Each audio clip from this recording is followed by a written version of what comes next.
Om Swastiastu. Pemirsa, selamat berjumpa dalam acara perbincangan kita, dan kita sekarang berada di Sekretariat Majelis Desa Adat Provinsi Bali, dan kita akan berbincang berkaitan dengan maraknya soal sampradaya atau aliran Hari Krishna di Provinsi Bali, dan tentu kita ingin tahu apa sesungguhnya keberadaan aliran ini dan bagaimana konteksnya dengan agama Hindu di Bali, khususnya menyangkut tentang adat dan budaya. Kita akan berbincang dengan mantan Kakanwil Departemen Agama Provinsi Bali yang juga adalah Ketua Yayasan Sabda Budaya Provinsi Bali, Bapak Dr. Igusti Madengurah. Om Swastiastu. Om Swastiastu. Sehat tuh? Ya. Sehat ya? Sehat. Luar biasa.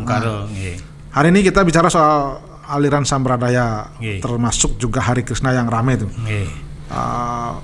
Pak Ngurah sendiri adalah mantan Kakanwil Agama tahun 99 sampai 2008. Iya. Dan pernah mengalami atau membina atau mungkin melihat kasus-kasus soal ini. Mungkin bisa diceritakan terkait dengan pengalaman itu? Iya. Baik, terima kasih Pak Agus. Terima kasih pemirsa dari manapun ini kita bisa berkomunikasi. Mungkin jauh sebelumnya juga saya ingin sampaikan Pak Agus bahwa di tahun 71 saya adalah stafnya daripada Direktur Urusan Agama Hindu di Jakarta. Pada waktu itu memang ada permintaan teman dari Australia yang memang dia ngaku adalah Hari Krishna, ingin membantu mencetak buku Bhagavad Gita dengan bentuk look begitu, ingin disebarkan di Indonesia. Ya memang diizinkan, karena kita berbicara Bhagavad Gita itu memang kitab sucinya agama Hindu gitu. Tapi setelah terbit ternyata ada banyak perbedaan tafsir di dalamnya yang memang tentu mengarah pada subjektivitas daripada siapa yang mau menggerakkan ini kan begitu.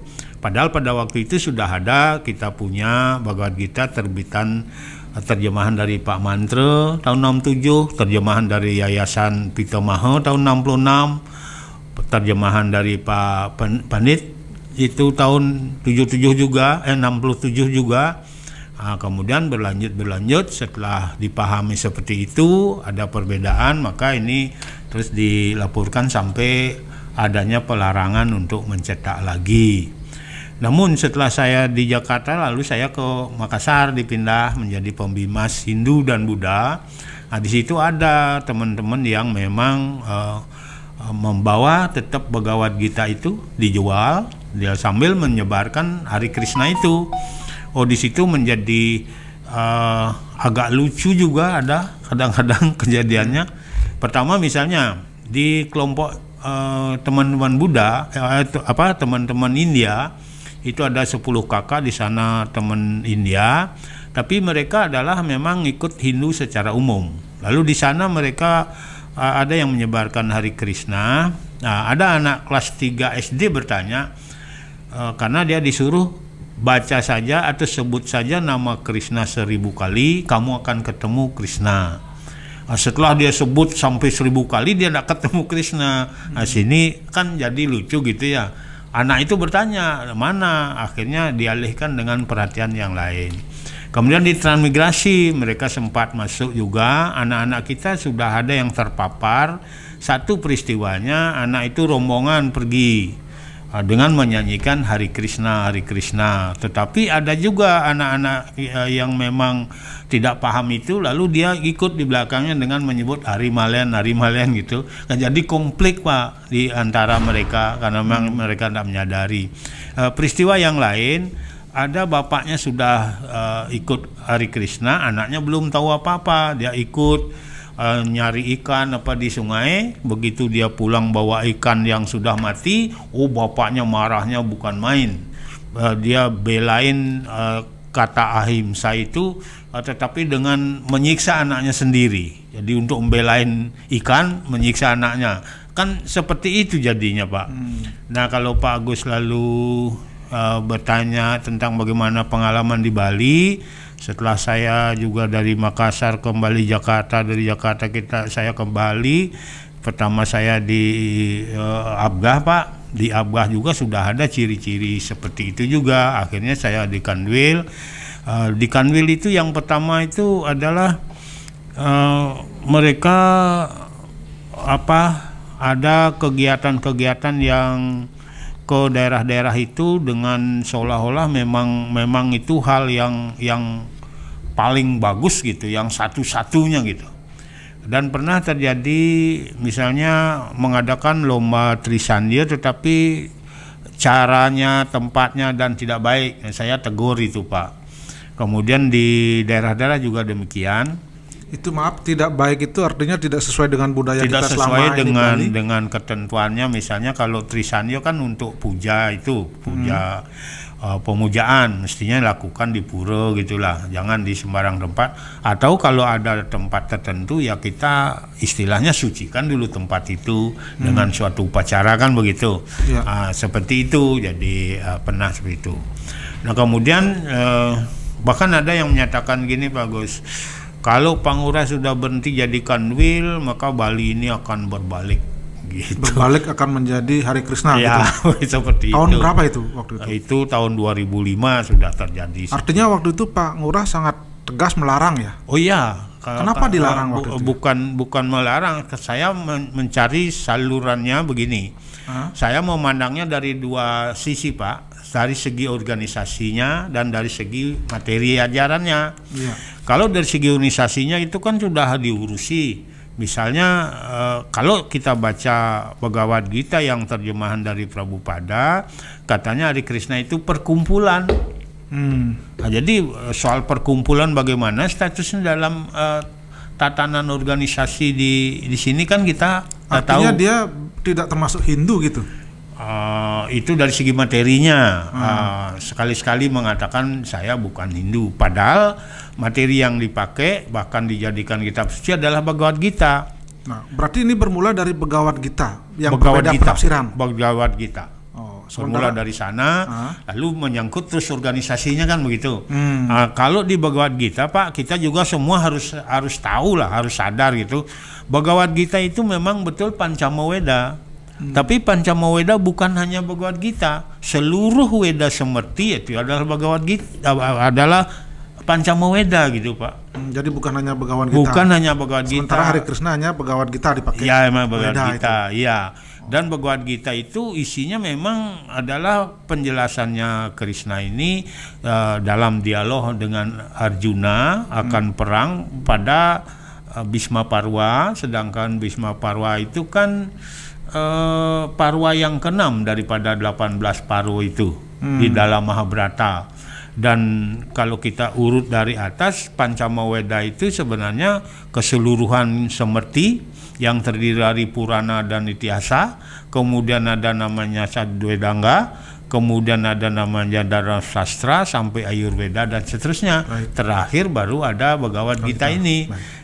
Sehingga kalau ini Bhagavad Gita juga dikatakan Upanishad, adalah Upanishadnya Semerti. Sebab kalau Upanishadnya Caturveda Samhita itu terdiri dari 108 buku begitu. Itu dari segi isinya itu di situ begitu. Baik, kita hentikan dulu sejenak Pak Ngurah dan pemirsa, kami akan kembali nanti setelah pariwara berikut.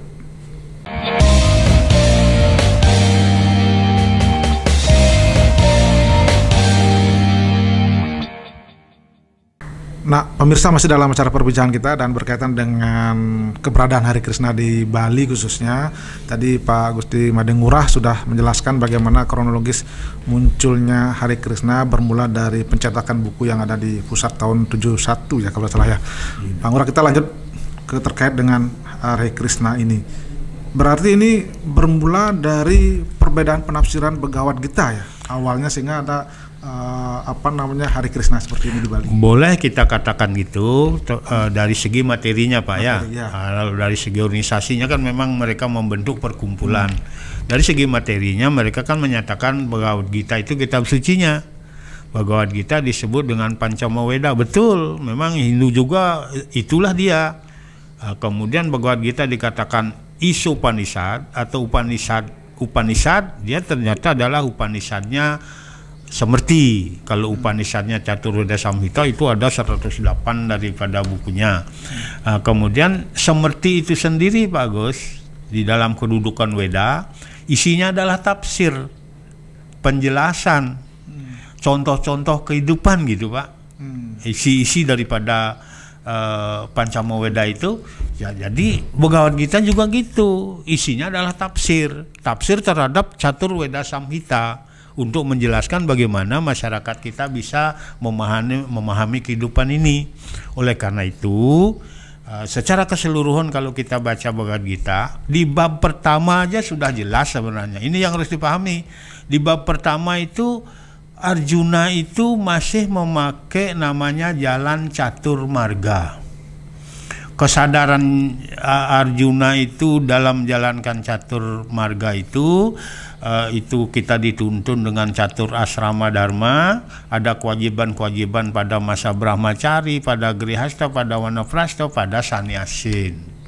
Sehingga dia bertanya, saya berperang setelah saya lihat pasukan kok di situ ada kakek saya, ada guru saya. Itu kesadaran catur marga.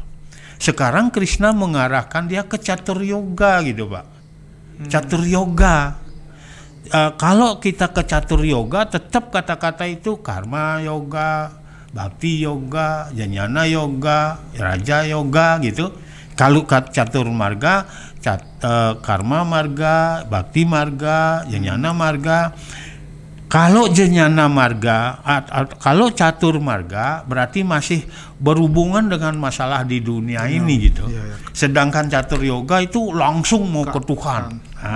Nah berarti ini yang dia di Hari Krishna ini yang dimaksud catur yoga ini. Ini yang diambil ya. Maka Arjuna disadarkan ke catur yoga. Berarti kita masyarakat kita di Bali mungkin di Indonesia juga dengan Hari Krishna kita disadarkan ke catur yoga itu. Iya, mau dibawa ke sana. Dibawa sana. Padahal kita hidup di dunia di catur ini. Marga. Maka ini itu antara perbedaan ini yang antara catur marga dengan catur yoga memang berbeda.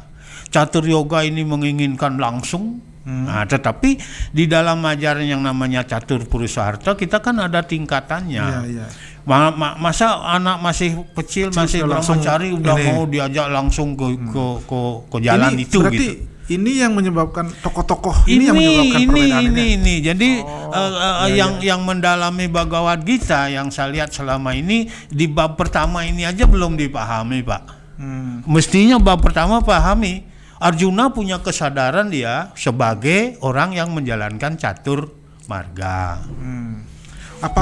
Apa betul begini, Pak Ngurah? Ketika orang-orang Hindu kita mungkin di Bali tidak terlalu mendalami pemahaman Bhagavad Gita, sehingga ini yang lepas, sementara mereka menyadari ini yang sangat betul-betul paham itu. Bisa, karena teman kita di Bali juga kan pembelajarannya itu umum. Yang mengambil dari materi-materi umum daripada Weda itu, tidak khusus Bhagavad Gita. Seperti saya katakan catur asrama dharma kan tidak di sana diajarkan, daripada bagian Weda yang lain. Sehingga di sana tidak boleh membunuh guru, itu adalah dosa besar kan gitu, Pak. Itu yang masih ada pada Arjuna, sehingga ketika dia mau berperang itu kok saya harus membunuh guru gitu. Maka itu dia dikatakan orang yang bingung antara apa yang sudah dia pegang dengan apa kewajiban, sehingga Krishna mengajarkan tentang kewajiban. Krishna sendiri juga sebagai awatara, ini juga, Pak, awatara itu bukan Tuhan, awatara itu bukan dewa gitu. Awatara itu memang adalah kekuatan Tuhan yang memang menjelma. Sebab ada sloka di dalamnya menyatakan dari yang sempurna, Tuhan sempurna, diambil sempurna, sisanya tetap sempurna. Bagaimana kita membayangkan pada masyarakat? Mungkin ini untuk orang yang katakanlah satu matahari dengan berjuta-juta sinarnya, Pak. Sinarnya itu disebut dewa. Nah, kalau kita bisa menampung sinar matahari, kita jadikan listrik gitu, listrik ataupun diesel gitu. Diesel itu bukan matahari, tetapi dia mengambil sinar dari matahari yang punya kekuatan luar biasa. Sehingga Krishna itu bukan Tuhan gitu. Krishna itu kekuatan Tuhan yang memang khusus dijelmakan, sehingga kalau dia menjelma sebagai manusia tetap dia punya sifat-sifat kemanusiaan yang punya keterbatasan gerak, keterbatasan ruang dan waktu. Artinya masih ada ikatan Oh keduniawian. iya, masih. Berarti kalau Hari Krishna itu memang memuja Krishna karena Tuhannya adalah Krishna itu. Kalau Krishna sendiri kan juga di slokanya mengatakan dia sudah lahir berulang-ulang, dan apa yang diajarkan dalam Bhagavad Gita dia sudah ajarkan berkali-kali dalam penjelmaan yang lain, bukan dalam penjelmaan sebagai Krishna. Kalau sebagai Krishna sekali aja. Sekali saja. Nah, sebelum itu kan ada lagi, maka itu dibilang ada dasa awatara dalam Wisnu gitu, Pak. Jadi ini yang harus kita bahas bersama gitu, untuk mempertemukan pemikiran kita, sehingga kalau di sana ada mengatakan lagi, ada diambil slokanya, kalau memuja leluhur kembali ke leluhur, kalau memuja dewa kembali ke dewa, tetapi harus hubungkan dengan sloka yang lain. Sloka yang lain mengatakan semuanya itu aku. Artinya tidak betul itu konteksnya kalau begitu. Cara kita tidak tepat itu. Karena kita memakai di catur marga itu jalan yang berlapis bertingkat, tidak bisa langsung ada tahapan-tahapan ya. Iya. Baik, kita hentikan dulu sejenak dan pemirsa, kami akan kembali nanti setelah pariwara berikut ini.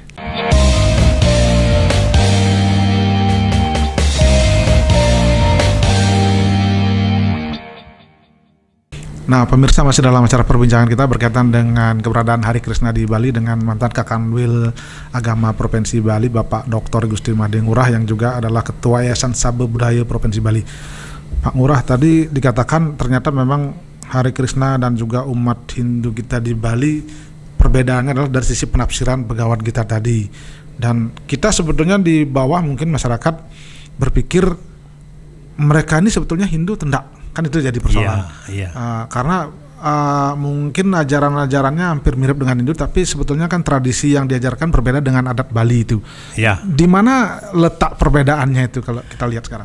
Baik, terima kasih. Kalau bagi masyarakat Bali sendiri sebenarnya memang pertama mengakui Bhagavad Gita sebagai kitab sucinya. Kedua mengakui Krishna sebagai awatara, Betara. Ya. Itu sama itu ya. Sudah sama itu. Nah, kemudian perbedaannya sekarang Bhagavad Gita itu secara keseluruhan mengajarkan yoga, raja yoga bahkan. Nah, teman-teman di sini satu pihak itu ngambil itu saja gitu, Pak. Sementara kita di Bali, di masyarakat kita menjalankan catur marga itu. Karma marga jalan, bakti marga jalan. Nah, maksudnya gini, orang yang hanya tahu bekerja lalu sambil berdoa itu kan karma marga, Pak. Lalu itu yang terjadi di Bali. Katakanlah teman kita misalnya petani, waktu dia mulai memungkah tanahnya itu ada doanya, tapi cuman sebegitu memang dia tahu, memang karena dia cuman karma yoga. Sekarang ada yang bakti yoga dia bikin sesajen dan sebagainya. Tetapi karena belum sampai ke pemikiran yoga untuk bersatu kembali kepada Tuhan, hanya menjalankan kewajiban, sehingga di dalam kehidupan sehari-hari tetap hasil itu menjadi pemikiran, Pak. Hasil itu menjadi pemikiran. Kita bekerja supaya punya hasil untuk ini. Sedangkan yoga ndak gitu ngajarin, bekerja aja kamu ndak usah mikirin nanti entah hasilnya nanti akan datang itu. Ya. Tapi kan bisa jadi itu sia-sia kalau kita tidak ini kan. Ya, maka itu kalau bagi beliau yang sudah sampai di tingkat biksuka, tingkat rohaniwannya jalan yang lain sudah dilalui, katakanlah jadi pendeta gitu, Pak. Itu sudah tidak masalah. Oh, itu tidak ada masalah, harusnya memang. Berarti kalau itu kita anggap krama kita diajak untuk bermimpi, boleh dikatakan begitu dulu? Iya, boleh. Bermimpi untuk bahwa kita akan bertemu dengan Tuhan nanti. Sekarang kerjakan dulu yang di sini. Oh gitu ya. Di itu berarti ininya gitu. ya. Ya, kita jalankan dulu. Begini aja, Pak, seperti buah lah katakanlah.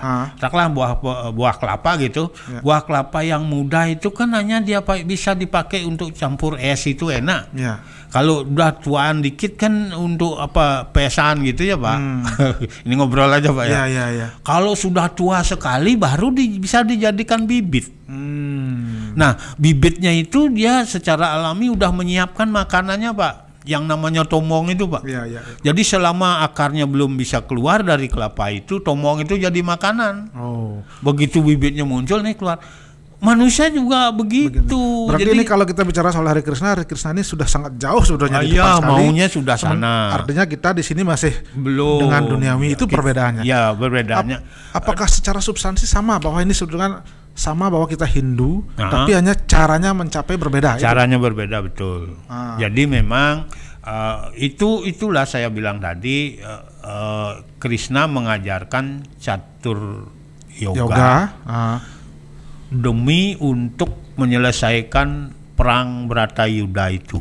Kalau tidak itu yang disampaikan sama Arjuna, kalau Arjuna masih berpikir tentang karma marga, tidak mau dia membunuh itu ya. Tidak mau. Padahal di situ ada sebenarnya lambang kebatilan. Ya, itu yang mau dibunuh. Ya, tetapi pengalaman dia sebagai karma marga, jnana bhakti marga, jnana marga, sampai Krishna pun sudah mengalami itu, Pak, semua. Krishna sudah mengalami itu semua. Ya. Terakhir dia sudah memang ada pada tingkatan berpikir itu.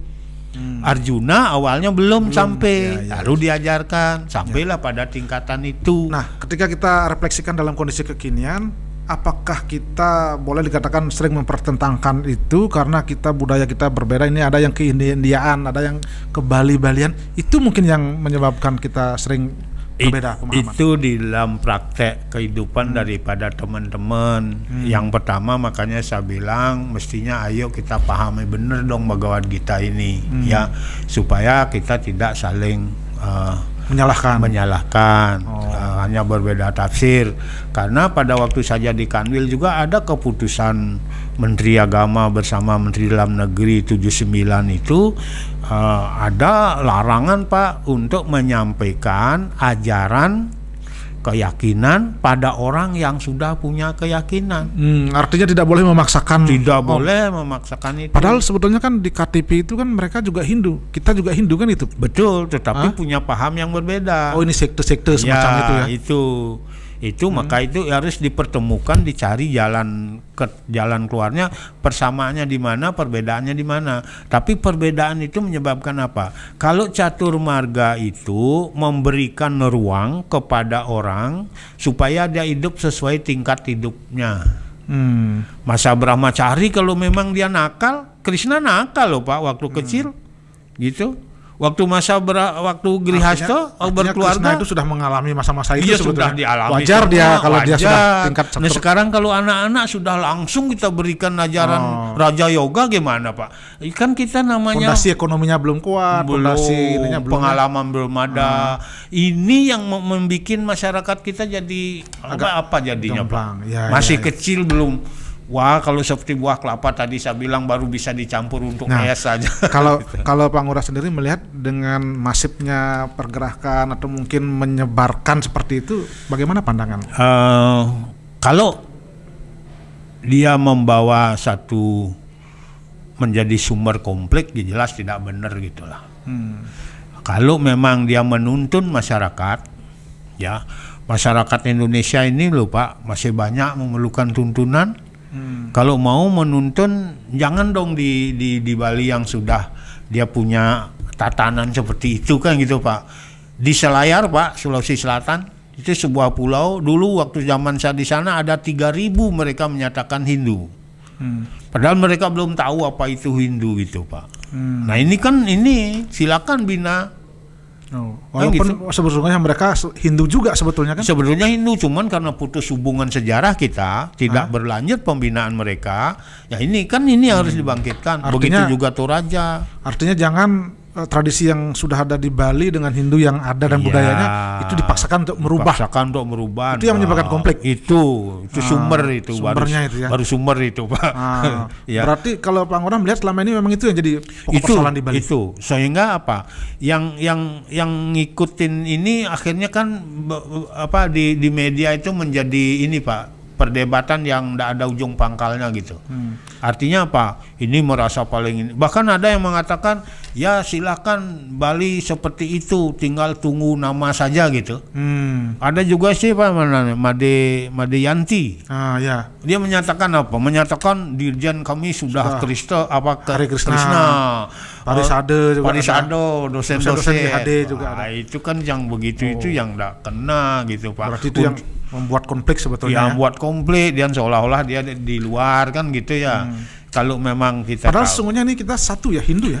Kalau memang Bhagavad Gita diakui ya Hindu Pak. Hindu ya. Hindu, Bhagavad Gita itu tidak ada di luar Hindu. Cuman pemahamannya dan penerapannya yang berbeda. Penafsirannya sama dengan saya katakan tadi. Kalau namanya sudah Raja Yoga, dia melakukan apa saja, dia tidak berpikir memang soal hasil, Pak. Ya. Kalaupun hilang dia ndak udahlah gitu. Baik. Tapi berapa orang sudah bisa begitu gitu loh, Pak. Baik, kita hentikan dulu sejenak dan pemirsa kami akan kembali nanti setelah pariwara berikut ini.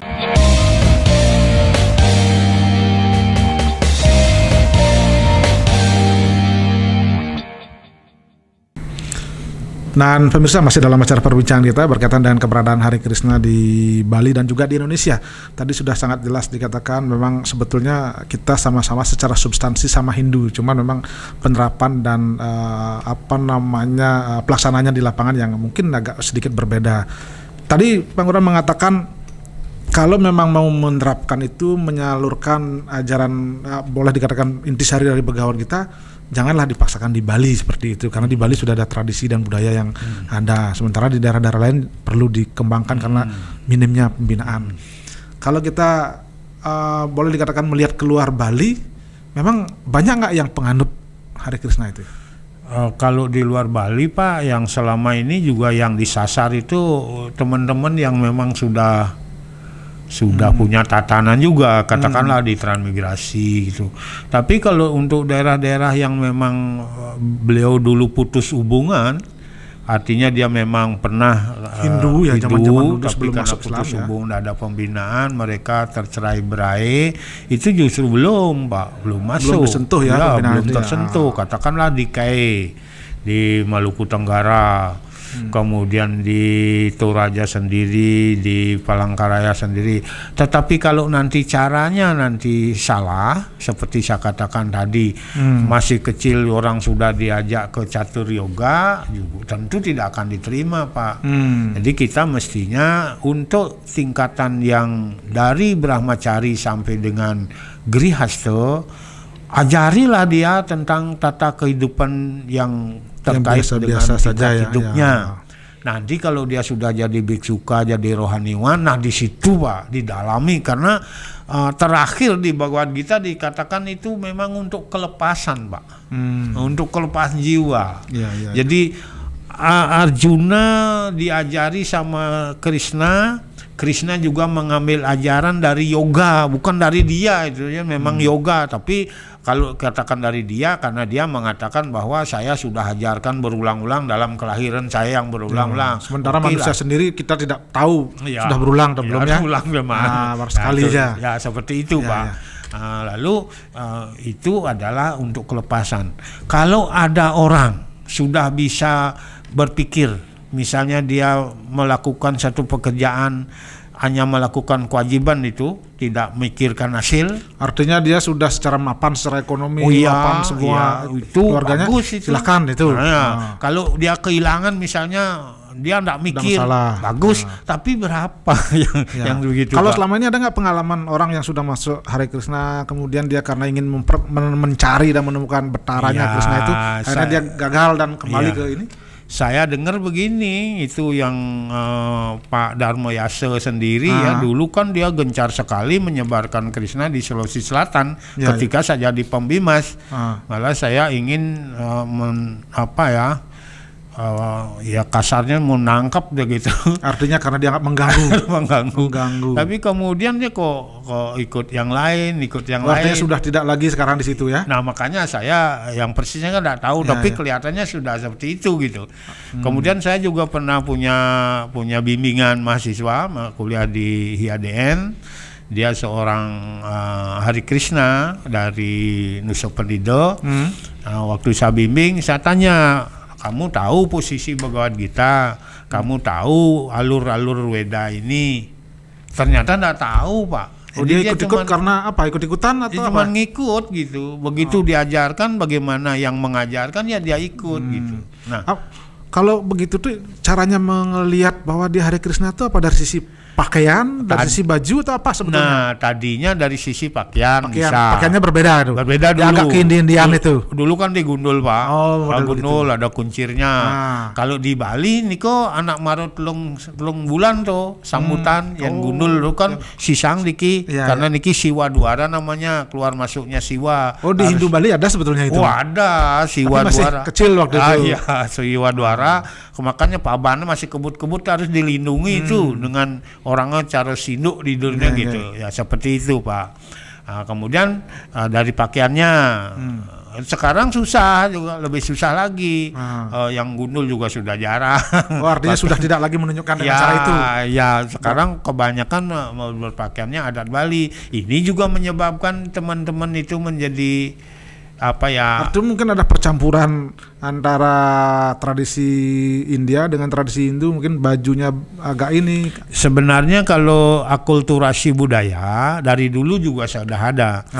Yang serasi tentu diterima, Pak. Cuman kalau tidak serasi, dia misalnya dengan gerak-geriknya, dengan tata caranya, lalu sudah jelas dari pahamnya itu berbeda, tetapi mengatakan di bagian lain dia ingin misalnya merubah keadaan, kan itu yang menimbulkan masalah. Kalau memang dia serasi dan cocok, itu akulturasi kita dari dulu. Artinya kalau mau melaksanakan ajaran itu jangan merubah pola tradisi yang ada, misalnya sembahyang di pura, silakan sembahyang tempatnya dia, silakan. Atau mungkin dengan cara budaya dia itu boleh itu kira-kira. Iya, enggak masalah. Selama ini yang terjadi semacam pemaksaan itu. Selama ini kan katakanlah beberapa waktu lalu ada soal, Pak, soal di sekolahan bahwa Tuhan Krishna tempat sembayangnya di pura titik.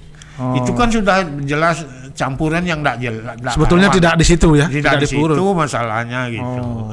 Itu yang begitu-begitu jadi menimbulkan masalah gitu, Pak.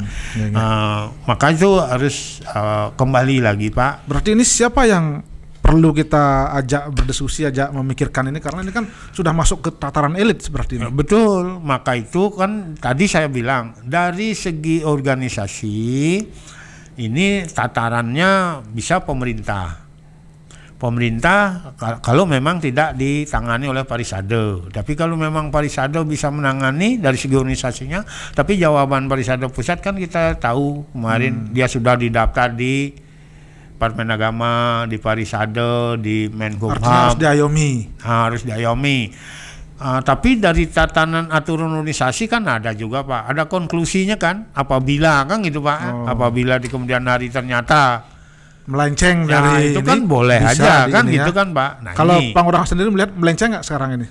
Kalau memang ininya apa, cara-cara pelaksanaan yang menghina, mengejek, yang bisa menimbulkan sumber konflik kan di situ melencengnya, Pak. Ya. Padahal organisasi dibangun itu kan untuk meningkatkan kesejahteraan dan keharmonisan antar sesama. Kesejahteraan bukan saling menjelekkan, bukan saling itu. Nanti itu bisa menjadi sumber, Pak, sumber konflik. Maka ini harus cepat dikendalikan. Pak Agus bilang dengan siapa? Ya, kalau materinya dengan majelis agama tentunya. Cuman kemarin ada lagi bilang, wah, gimana majelis agama? Katanya majelis agama masuk dalam ormas gitu, Pak. Nah, gimana kedudukan ormas dengan majelis? Sedangkan majelis punya keputusan tertinggi seperti Mahasabo. Ini juga perlu diselesaikan dulu kan gitu, Pak. Baik, kita hentikan dulu sejenak dan pemirsa, kami akan kembali nanti setelah pariwara berikut ini.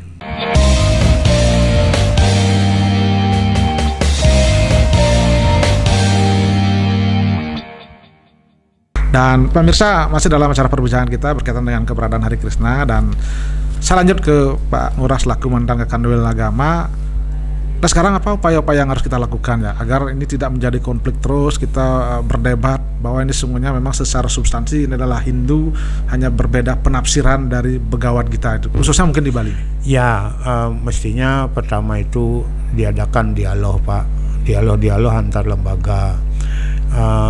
Ada lembaga yang memang punya kewenangan seperti Parisade, ada lembaga desa adat itu adalah mewadahi berbagai macam kegiatan keagamaan ini. Kemudian juga harus ada pembicaraan tentang materi daripada Bhagavad Gita itu sendiri, ada pembahasannya. Dan juga kita seperti di Bali ini memang juga harus mengadakan satu pembicaraan. Kalau dulu ada namanya sarasehan aspek-aspek agama Hindu, Pak. Jadi kalau memang kita tidak ketemukan pedoman-pedoman secara teknis di dalam Weda, itu boleh kita mengadakan pertemuan-pertemuan, dijadikan kesepakatan yang namanya Atmanastusti. Kemudian ini harus ada juga upaya-upaya kita, istilahnya ini jangan saling panas-panas gitulah. Artinya jangan merasa diri paling bisa, paling ya, paham. Ya, karena memang ini di Hindu itu sungguh sangat luas materinya. Kalau di Bali ini sesungguhnya tampilan agama Hindu di Bali ini adalah yang memang ada di dunia, Pak. Cukup kaya gitu. Baik dari istilahnya, simbol-simbolnya. Hanya saja kalau ada tudingan bahwa orang Bali itu beragama hanya bisa upacara, tatuannya belum mantap, ya ayo kita mantapkan, kan gitu aja, Pak. Jadi, kemudian saran Pak Ngurah sendiri kepada baik aliran Krishna maupun kepada umat Hindu agar ini tidak konflik, tidak memaksakan tradisi-tradisi itu apa, Pak? Pertama, pastikan aja lah kalau memang di Ari Krishna itu adalah jalan tersendiri, tetapi masih memakai Bhagavad Gita yang memang ada kaitannya dengan Hindu. Kalau memang dia merupakan jalan sendiri, jalan sajalah di sana, jangan mengganggu apa yang ada di Bali. Jangan lalu mengadakan katakanlah kegiatan di pura, sebab kalau sudah berbeda pemikiran, begitu orang tampil di satu tempat dia akan mengatakan ini salah, ini beda, kan gitu. Ini yang harus hindari. Kemudian untuk teman-teman di umat Hindu, tetap yakinlah kepada apa yang sudah kita tahu, karena agama Hindu masuk ke Bali juga itu jauh di belakang sesudah orang Bali menjalankan religi-religi yang sudah dia miliki, kepercayaan sudah miliki. Kan agama Hindu masuk ke Bali pada akhir abad 7 atau abad ke-8, Pak. Sebelum itu masyarakat Bali memang dia sudah punya keyakinan, kepercayaan dengan istilah-istilahnya di Bali sendiri. Katakanlah misalnya numitis, kalau bawa ke agama menjadi punarbawa, kan gitu, Pak. Kita tahu leluhur, ada bahasanya datang, kita pakai betara, kita pakai dewa. Kalau dulu cukup dibilang yang, maka itu kombinasinya nanti kalau kita ngaben dan nyekah, nanti leluhurnya menjadi dewa yang. Itu kan sudah satu ada sebetulnya. Sudah klop sebenarnya. Bagaimana dengan banyaknya masyarakat kita di Krama Bali sendiri yang mungkin menganut juga aliran Hare Krishna seperti itu? Apa yang harus mereka lakukan? Begini, Pak, orang mencari jalan sendiri untuk dipakai di rumahnya sendiri, kita tidak mau tahu itu. Tetapi kalau memang dia adalah umat Hindu, tunjukkanlah diri sebagai umat Hindu, tunjukkan diri sebagai orang Bali yang punya adat budaya dan yang dijiwa oleh agama Hindu yang seperti kita jalankan. Kemudian kalau kita memang adalah juga warga negara, tunjukkan diri sebagai warga negara penganut agama Hindu. Tapi kalau orang berpikir toh juga Hindu sama, datangnya dari India, sama juga kita sesungguhnya. Betul, tetapi kan terjadi saling menghormati antara ajaran yang datang dari India itu dengan apa yang sudah tumbuh berkembang di Bali. Sampai sekarang pun di desa-desa kuno itu masih ada kebiasaan yang dihormati, Pak, yang memang tidak ada dalam Hindu. Katakanlah seperti karang memadu di Penglipuran, itu tidak ada dalam agama. Kemudian dalam teologi orang Bali bukan main, hebat Pak. Orang Bali cukup bilang yang. Kemudian dia kalau punya pelinggih-pelinggih itu, pelinggih Bali itu luar biasa Pak. Ada sedanang lurah, sedan penyapu, sedan penunggun karang, ratu gede ini, ratu ini. Itu semua teologi Bali. Tetapi setelah diintegrasikan dengan agama, itulah menjadi Betaro ini, dewa ini, begitu Pak. Baik, terima kasih Pak Gusti Madengurah, luar biasa. Mudah-mudahan bisa memberikan pencerahan bagi kita untuk memahami sebetulnya bagaimana sampradaya ini termasuk Hare Krishna di Bali dan keberadaannya di Indonesia ya. Mudah-mudahan ini bermanfaat bagi pemirsa yang ada di rumah. Terima kasih atas waktunya. Luar biasa. Dan pemirsa, demikian tadi perbincangan kami dan seluruh kerabat kerja yang bertugas mengucapkan terima kasih atas perhatian dan kebersamaan Anda, dan kami akhiri dengan para musanti. Om Santi Om.